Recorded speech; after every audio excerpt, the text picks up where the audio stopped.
আসসালামু আলাইকুম ওয়া রাহমাতুল্লাহি ওয়া বারাকাতুহু। প্রশ্ন করেছিলেন, ইমাম সাহেব নামাজের তৃতীয় রাকাতে অথবা চতুর্থ রাকাতে যদি একটা সূরার সাথে অর্থাৎ সূরা ফাতিহার সাথে অন্য কোনো সূরা মিলিয়ে ফেলেন, তাহলে ওই নামাজের বিধান কি?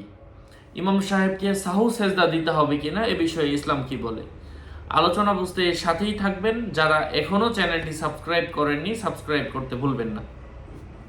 কোরআন এবং হাদিসের আলোকে অত্যন্ত গুরুত্বপূর্ণ একটা বিষয় নিয়ে আজকে আমরা এই ভিডিওতে আলোচনা করব ইনশাআল্লাহ। এই বিষয়টা আমাদের অনেকেরই হয়ে থাকে, শুধু ইমাম সাহেব না, যারা আমরা সাধারণ মানুষ একা একা আলাদা নামাজ পড়ি তাদেরও কিন্তু এমন ভুল হয়ে যায়।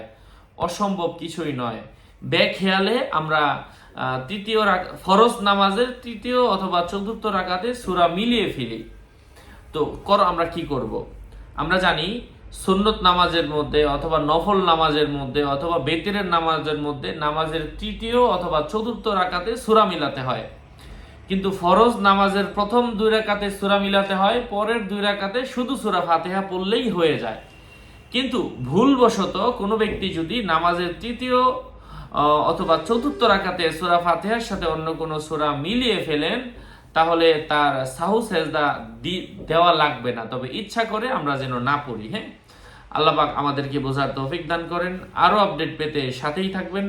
সকলের মঙ্গল, দীর্ঘায়ু ও সুস্বাস্থ্য কামনা করে এখানেই শেষ করছি। এই বিষয়গুলো নিয়ে কিন্তু আমরা অনেকেই জানি না।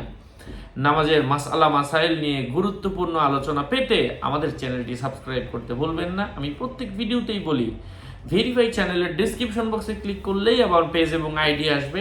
লিঙ্কে ক্লিক করলে যা আসে তাই, এর বাইরে অন্য কোনো পেজ নেই, আইডি নেই, ইমো নেই, হোয়াটসঅ্যাপ নেই। নাম ছবি দেখে বিভ্রান্ত হবেন না। হ্যাঁ, অনেকে আমার নামে ফেসবুকে বিভিন্ন আইডি খুলে ভরে ফেলছে, সাবধান। আসসালামু আলাইকুম ওয়া রাহমাতুল্লাহি ওয়া বারাকাতুহু।